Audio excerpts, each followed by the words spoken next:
I'm in a park just outside Phoenix, Arizona, and all in all, it's the absolute perfect place for us to have some time to think about the nature of God's generosity and to think about the world as a place of abundance. And this particular park not only has the amphitheater, but it has a representation of the solar system surrounding it, and sort of to scale, with the sun in the center and the planets moving around it at the distance approximately you'd find them. The setting itself reminds us of the Greco-Roman Empire.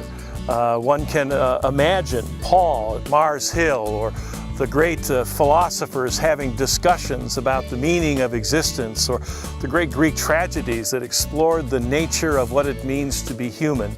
And when we're wanting to think about a theology of abundance, really the very best place for us to start is in the beginning, in the book of Genesis.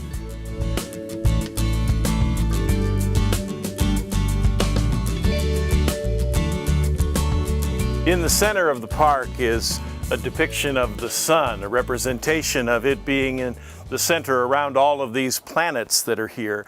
And that's really appropriate for us as we think about the very first day of creation, when God, looking at the swirling chaos as God begins to create, says, "Let there be light." And behold, there was indeed light. And God looked at the light, and God saw the light was good. In fact, as the rhythm of this creation story is set up for us and begins on each day of creation, as things unfold according to God's creative imagination, God makes an evaluative statement every day that what God has made is good. It delights God. It is pleasing to God. God loves what God has made. In fact, on the sixth day, as creation is nearly complete and human beings enter the picture, God says, "It's really good. This is really pleasing to me." We thank Rick Lowry for helping us think about God being delighted by the whole project as he's thought about the Hebrew and the flow of this great story that sets our context for today. God looks at the human creatures, and they are created in God's image. Now, that's not anthropomorphic. It's not that God looks like us. But it is the idea that we're in a particular kind of relationship with God, that we are created to have dominion over the earth in the same way that God has dominion over the cosmos. And that dominion is not in an exploitive kind of way. It's not the mindless taking of all the resources without thinking about the consequences and effect. It is rather a relationship that fosters the benefit of everything. The way that God rules in the cosmos is the way that human beings are to rule in the face of the earth for the benefit of all things, the intentional management and caretaking so that all things flourish. This is God's design, that there is an abundance of everything so that everything can be fruitful and multiply. That's a part of that command promise. Subdue the earth and fill it, and be fruitful and multiply. This notion that there is enough, not just for creation to exist, but for it to thrive, for it to have generativity, for it to go forward. That's an important thought for us, that in every plant is a seed, in every fruit tree, the fruit contains a seed so that there is enough that creation can flourish.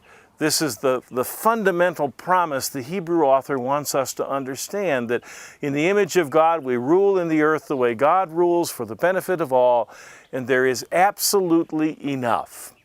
That theme is carried over as the seventh day of creation unfolds, and God rests, and there is Sabbath. I think sometimes we tend to think of the Sabbath day as sort of the throwaway day. I mean, it appears not much happened. God rested on the seventh day, and so we don't pay a lot of attention to it. You know, God must have been exhausted from the work of ordering creation, from all of the creeping things that creep, and all of the winging things that wing, and all of the swimming things that swim, and the work of creating human beings, which certainly seems to us like the pinnacle of creation. But in reality, the seventh day is the climax of the Genesis poem. It is the highlight. Sabbath affirms several things for us. The first of which is that there is an ordered design for rest. And that rest reminds us that we are not the creator. We are the creation. That for creation to rest reminds us, particularly as human beings, that the world doesn't exist solely because of our frenetic activity and all of our busyness. That instead the world exists by the creative imagination and the divine providence of God. And when we rest, we recognize that, we remember that. The other thing that Sabbath reminds us of is that there really is an abundance. There is enough in creation so that we can work 6 days, but on the seventh day, we can rest and still have enough. There's enough provision for 7 days, even with only 6 days of labor. That is a tremendous gift to us if we are willing to embrace that theological understanding. If we are willing to believe that the world was fundamentally designed to be that way. Now, we know that there are shortages. We know there are problems. That's the management issue that human beings have helped to create because we haven't been good stewards. But in reality, the affirmation of the Genesis story is that God has provided enough for everyone. You don't get everything you want, but you can certainly have everything that you need. Sabbath has some other understandings as well that are probably important for us to remember. In Deuteronomy 5, one of two tellings of the Ten Commandments, and in that particular remembrance of Sabbath day, and the reason the community observes it is not because God rested on the seventh day. And go back and look at Deuteronomy 5. What it says is, you'll honor the Sabbath day and keep it holy because once you were a slave in Egypt, once you made bricks, and that's all you made. You made bricks day in and day out. You couldn't make enough bricks to keep Pharaoh happy. Pharaoh was always anxious he was going to run out of bricks. So 7 days a week, everybody made bricks in Pharaoh's economy. But God, with a mighty outstretched hand, with wondrous deeds of power and might, delivered you from Pharaoh's bondage, from Pharaoh's economy. And now you rest and you remember. You remember that you can take a day off because it's a gift from God. It was done for your salvation to deliver you from the economy that was crushing you. Sabbath is the great equalizer.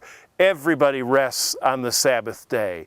The manservant, the maidservant, the ox and the ass, everybody rests as a reminder of God's gift and deliverance, and as the affirmation that there's enough. That's a wonderful understanding of Sabbath for us that I think we sometimes miss.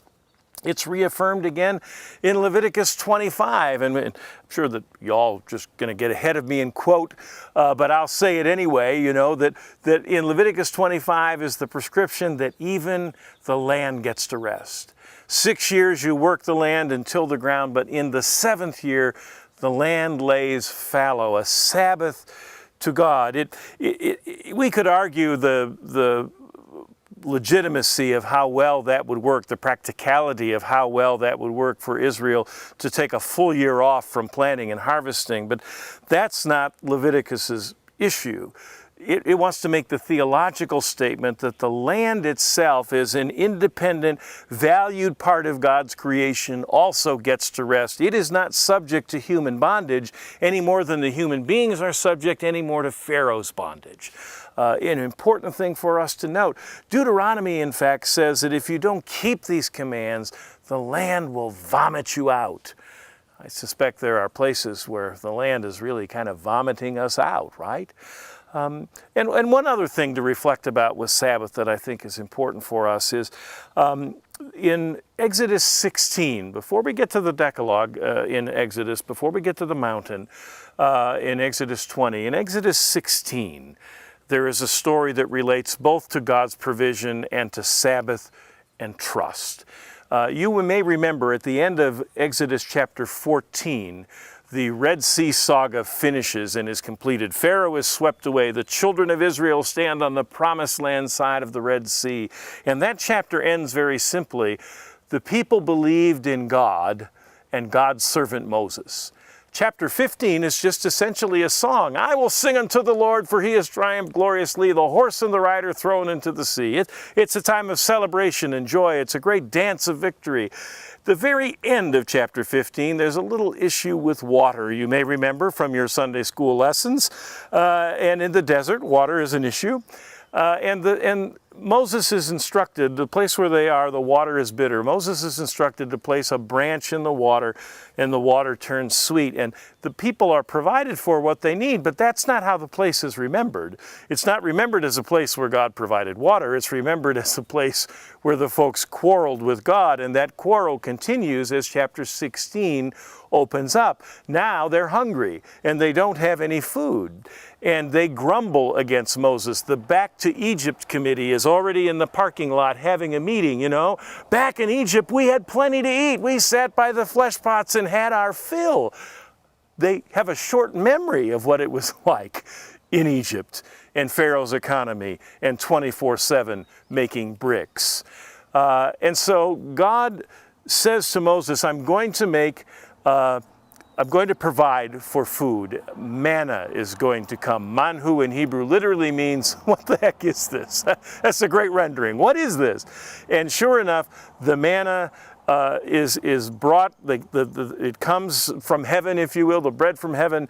The people find it in the morning, and they go out and they collect what they need, and it doesn't seem to matter how able-bodied they are, how big their household is. Everyone each day has enough. But it comes with the warning not to keep any over except the day before the Sabbath. If you keep any over on the other days, it gets wormy. It gets vile and spoiled. So if you're afraid there won't be any and you hold some back, well, then it's all lost, except the day before the Sabbath when it holds for 2 days. This is a lesson in trust. This is a lesson in believing that God will provide and that everyone will have exactly what they need. That's so important for us as we think about stewardship and generosity and believing in God's provision. Now, I'll take one other short story for us going back to the creation narratives. Let's just think for a minute in Genesis chapter 2. Adam, the one who's made from the earth, essentially serves the earth. In verse 15, Adam is to work and to till the ground. Now this is another care and management piece, right? This is a stewardship piece, so that the ground can flourish, so that the harvest in paradise can be full. Adam has to work. It's a vocation, and the work is, it doesn't seem to affect the fact that it's paradise, you see.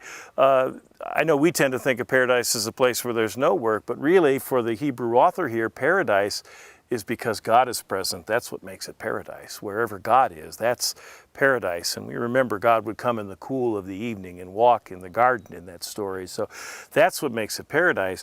The care for the garden, the working and tilling of the soil, can be rendered, the Hebrew there can be rendered, according to Carol Johnston, who's a professor at Christian Theological Seminary, as serve and protect the garden. To serve and protect. We translate that work and till, but serve and protect. Doesn't that paint a beautiful picture of our relationship with the earth, with our understanding of what it means to be a steward of what God has entrusted to us? We have enough, and it will sustain us. There is an abundance of God's generosity.